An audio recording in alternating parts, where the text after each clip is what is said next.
यही डैम हजारों लाखों की जिंदगियां बर्बाद करने का कारण भी बनता है। अचानक से आई इस बाढ़ में न जाने कितने लोग बह गए, कितने लोग लापता हो गए और लाखों लोग बेघर हो गए। अननेचुरल फ्लूड नेचुरल फ्लूड के कंपैरिजन में काफी खतरनाक साबित होता है। हर तरफ सिर्फ अफरा तफरी का माहौल।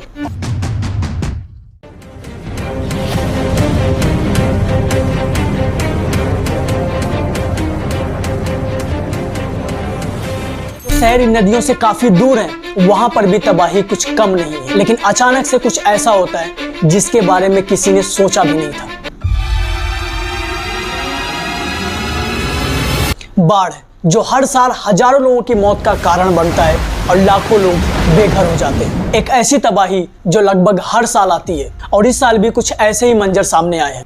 भारत के कई हिस्सों में पिछले कई दिनों से लगातार बारिश हो रही है और इस घंघोर बारिश की वजह से उत्तर प्रदेश, दिल्ली, पंजाब, जम्मू एंड कश्मीर जैसे इलाकों के नदियों में उफान उठ गया है, जिससे इन नदियों के आसपास बसे इलाके पूरी तरह से बर्बाद हो चुके हैं। और जो शहर इन नदियों से काफी दूर हैं, वहां पर भी तबाही कुछ कम नहीं है। ऐसे में कई बार आपके मन में ये सवाल जरूर आते होंगे कि आखिर कैसे ये माना जाता है कि यहाँ पर बाढ़ आई हुई है और ये बाढ़ होते कितने तरह के हैं। कैसे ये पता किया जाता है कि यहाँ पर फ्लैश फ्लूड आया है या अर्बन फ्लूडिंग आई हुई है, ये किन बेसिस पे डिफाइन किया जाता है। सबसे इंपॉर्टेंट बात, अगर आपका एरिया भी कभी बाढ़ की चपेट में आता है तो आप खुद को इस विनाशकारी आपदा से किस तरह से बचाएंगे। आइए आज की इस वीडियो में इन सारे सवालों के जवाब गहराई से जानते हैं।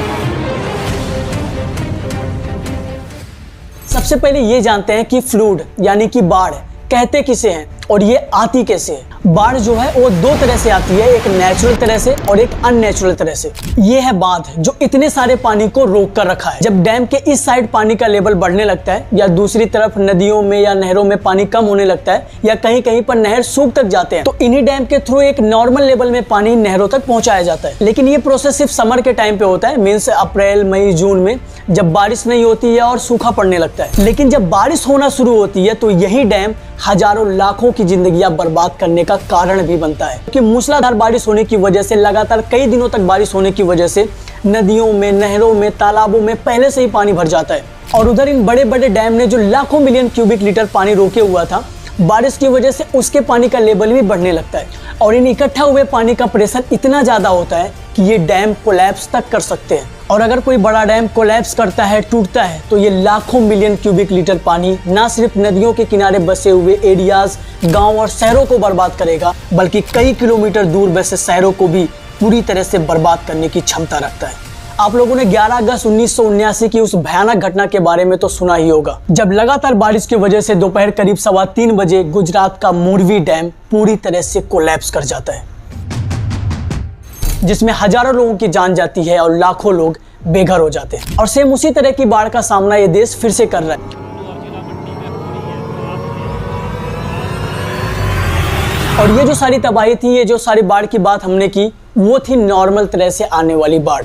कई दिनों तक लगातार बारिश होने की वजह से ऐसी प्रॉब्लम सामने आती है जिनसे निपटने का समाधान भी है। अभी आगे उस चीज के बारे में भी जानेंगे। लेकिन अभी हम जानते हैं अननेचुरल बाढ़ के बारे में, जो कि सबसे ज्यादा खतरनाक है। सबसे ज्यादा मौतें, लोगों के घर बाढ़ की चपेट में आकर बह जाना, हजारों लोगों का लापता होना, ये सारी चीजें अननेचुरल बाढ़ की वजह से होती है। अननेचुरल बाढ़ मतलब जो हम इंसानों की गलती की वजह से आती है। ज्यादा बारिश भी नहीं होती, फिर भी इतनी तबाही देखने को मिलती है। अब मान लो ये डैम है जिसने इतने पानी को रोक कर रखा है, अभी बारिश का टाइम नहीं है या कभी कभी थोड़ी बहुत बारिश होती है, किसी दिन हल्की सी बारिश होती है, इस डैम के पानी का लेवल बढ़ता है और खराब इंजीनियरिंग की वजह से ये डैम कुछ ही समय में कोलैप्स कर जाता है। और अचानक से हुए इस डैम कोलैप्स से इतना सारा पानी इस डैम के आसपास बसे गांवों और शहरों में जाकर तबाही मचाने लगा। मैंने जो पहले बोला था कि अननेचुरल फ्लूड ज्यादा तबाही मचाता है, वो इसी तरह से होता है। मान लो आज आप सुबह उठे, हर रोज की तरह आप अपने डेली रूटीन को फॉलो करते हुए अपने अपने काम में बिजी हो गए। आपको खेत में काम करने के लिए जाना है, जॉब पे जाना है या घर पर ही रहकर कुछ नॉर्मल काम करना है,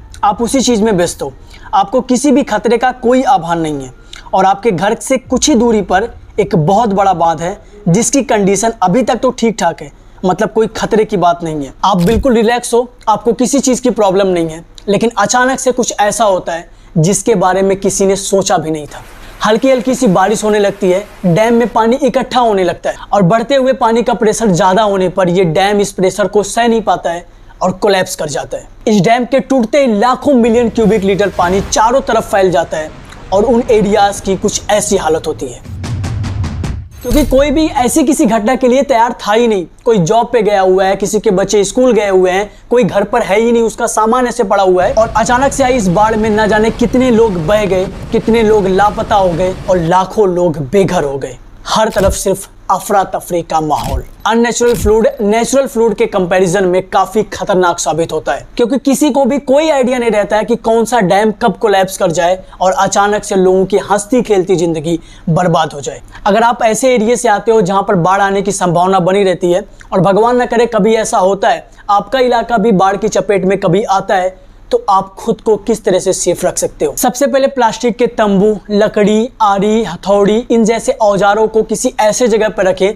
जहां बाढ़ आने की सिचुएशन पे भी आप आसानी से पहुंच सके, क्योंकि बाढ़ आने पर आपको रहने के लिए कोई जगह नहीं रहेगा। तो आप इन सारी चीजों का यूज करके एक तंबू बना सकते हैं, जिससे आपको काफी मदद मिलेगी। इसके अलावा टॉर्च या बैटरी, कटने जलने की दवा, बैंडेज, नॉर्मल बीमारियों की दवा, पीने का पानी, ये सारे इंपॉर्टेंट चीज किसी प्लास्टिक की थैली में बांध कर रखें, जिससे ऐसे टाइम आने पर आप सरवाइव कर सकें। और सबसे इंपॉर्टेंट बात, कभी भी बाढ़ में फंसने पर गवर्नमेंट डिपार्टमेंट से टाइम टू टाइम इन सारे नंबर्स पर कांटेक्ट करने की कोशिश करते रहें। आप चाहो तो इन नंबर्स का एक स्क्रीनशॉट लेकर रख सकते हो। मदद मिलने पर गवर्नमेंट के रेस्क्यूअर्स आपको किसी सेफ जगह ले जाएंगे जहां पर आपकी कुछ हेल्प हो पाएगी। बाकी बिहार, उत्तर प्रदेश, पंजाब और हरियाणा जैसे स्टेट्स अभी प्रेजेंट टाइम पर इस भयानक बाढ़ की कहर को झेल रहे हैं। हमें उन फंसे हुए लोगों के लिए ऊपर वाले से प्रार्थना करनी चाहिए कि अब इस बाढ़ की चपेट में और जाने ना जाएं और जितनी जल्दी हो सके उतनी जल्दी इस बला से छुटकारा मिले। और आप लोग भी उन पीड़ित लोगों की जिस तरह से मदद हो सके उस तरह से मदद करने की कोशिश करें। Thank you. Let me take you back to a time when love was as precious as diamonds, where if you search you would find it.